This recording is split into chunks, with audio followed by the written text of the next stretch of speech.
We say Allah. Okay, so that's God to the Muslims. Some say it's not even the God of the Christians and so on. It's just a God. Some even said it's a moon god. But let us now look at the linguistic of the word Allah. It in itself is the beauty of Islam. Because the word in Arabic doesn't mean God. Just in case you thought it did, it doesn't. Because we have a word in Arabic for the word in English, God. It's called Ilah. Ilah, God. God, Ilah. That's the word. But when we speak about the one and only God, the one that's to be worshipped, the God of Adam, the God of Abraham, and the God of Moses, God of Jesus Christ, peace be upon him, and the God of Muhammad, peace be upon him, we're talking about essentially the only God that's worthy to be worshipped. No other God. Now, what would be the proof for this? I realize that we have a lot of detractors who will say, no, that's not true, I don't believe it.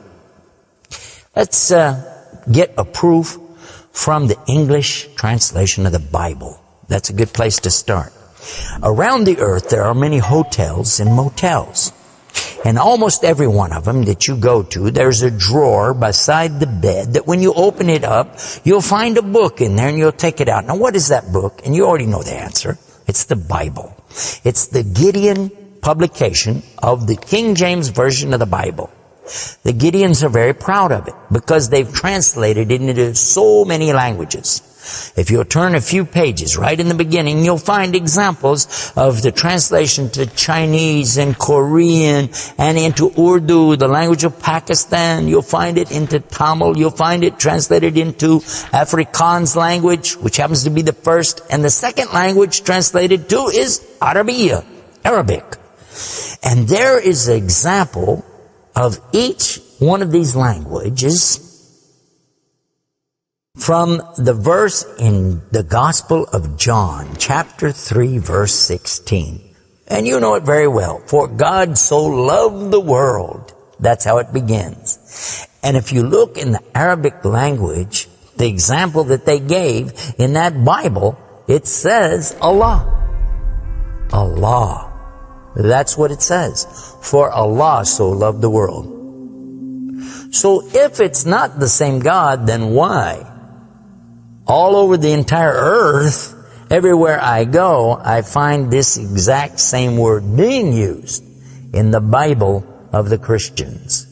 Now you might say, what about the Old Testament? Well, just in case you would like to check it out, you can obtain a copy of this from our website. It's called The Beauties of Islam. Let me spell it out for you. It starts with B, beautiesofislam.com. Go there and see for yourself. The example is right there.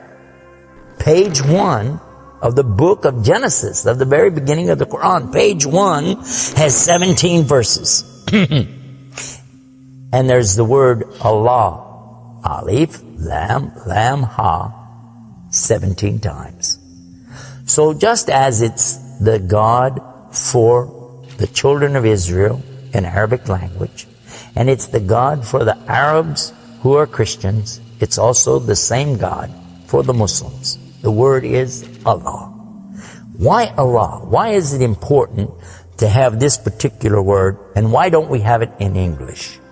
Now, I want to come to the etymology of the word. It comes from the word Ilah, and Ilah means God. But God is defined as what? Anything that's worshipped, whether it be something you can see or you don't see, something you can touch or not touch, something that you can hear or not hear. A God could be anything. A God could be a rock, a stick, a stone, a bone. A God could be something that you could make with your hands. A God can be something you could use your imagination for. It could be a human being. A God could be anything. G-O-D, God, could be anything. But there is no word in English for Allah. So when you translate the word Allah to be God, you've actually diminished the meaning of Allah. That's why whenever you translate the Bible from English to Arabic, you need to use the word Allah instead of God with a big G, which now gives us a clue to the problem. In the English language, they only have one word, God. Little G-O-D. It means something worshipped. It could be idols, images, pictures, statues. It could be human beings. It could be anything. This is God's. Little G-O-D-S. But when you mean the God, you have to capitalize the G. You have to make a big G. Now, what happens if you're going to start the sentence with the word God? You have to make a big G anyway, don't you? So you wouldn't know if it was God, big God, or God, a little God, just any old God. You wouldn't know. Also, whenever you're speaking to someone, they can't see the letters. So when you say God, which God? What God are you talking about? In Arabic, though, it's clear. When you say Ilah, okay, he's talking about a God. And Allah is an Ilah. But he's also Al-Ilah, the only Ilah. And when you say Allah, this firms it up. And there's no doubt in anybody's mind that you're talking about the one and only God. The word Allah in the Arabic language cannot be made plural. There can't be more than one. Okay, that perfectly fits the unique God of the believers, because there's not more than one. He's only one. There's no God beside God. Second point is this: it can't be made female or male. There's no gender to the word. In Arabic, all the words have gender. All words have gender.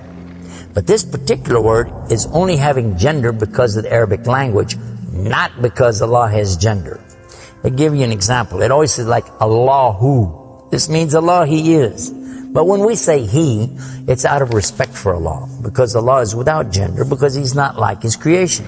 Not male, not female. Additionally, we find that the examples in Quran, for instance, when Allah is talking about Himself, you'll find it says Nahnu. Nahnu means we. And Allah refers to Himself as Nahnu. He also says khalaqna. He says khalaqna. What does that mean? He's saying that we created. And throughout the Quran you find Allah referring to Himself as we, our, and us. And right away you're going to say, okay, if that's not plural, then what is? In fact, this is the royal we used by a king or a queen when they're giving decrees. We have it in English too, so you can understand. The king says, we decree the following, and he's talking about himself. It's the royal we. Now, I thought about this quite a bit, and I was trying to think, how could I give a better example? After all, most of us, myself included, never met a king, never met a queen, and so I'm not really familiar with that usage. Although it's there, I'm not sure what you're talking about. So then in studying the English language, we find that it's true that we do that when we speak to someone directly. Watch this. When I say, for instance, this cup. Okay. I would say, this is a cup. This is a cup of tea. I would say, this book is. I would say, those artifacts are. Those are. This is. These are. So I'm saying is and are. Did you catch this now? These things are. This is. Now when I speak to a human being, how do I do this? Well, I will say, you guys. All of you are. All of you are. A-R-E.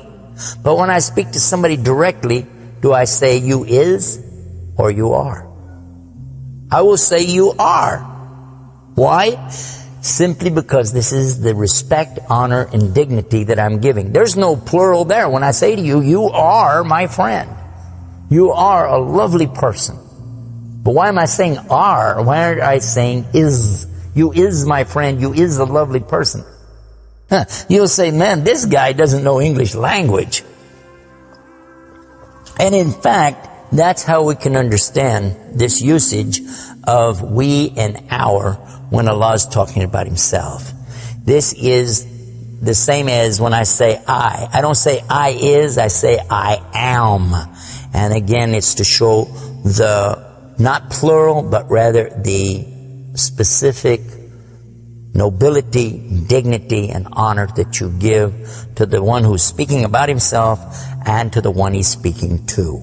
And in the same way, that's exactly what Allah is doing when He says Nahnu and Khalaqna. and other examples throughout the Quran. So now what we've learned is that Allah's name itself is the perfect name for Allah. It is something that is so fantastic to describe who He is and who He isn't. The one and only God. There is none other like Him, nothing like unto Him, Allah, and at the same time, the dignity, the royalty, the honor that's due Him is contained in His name.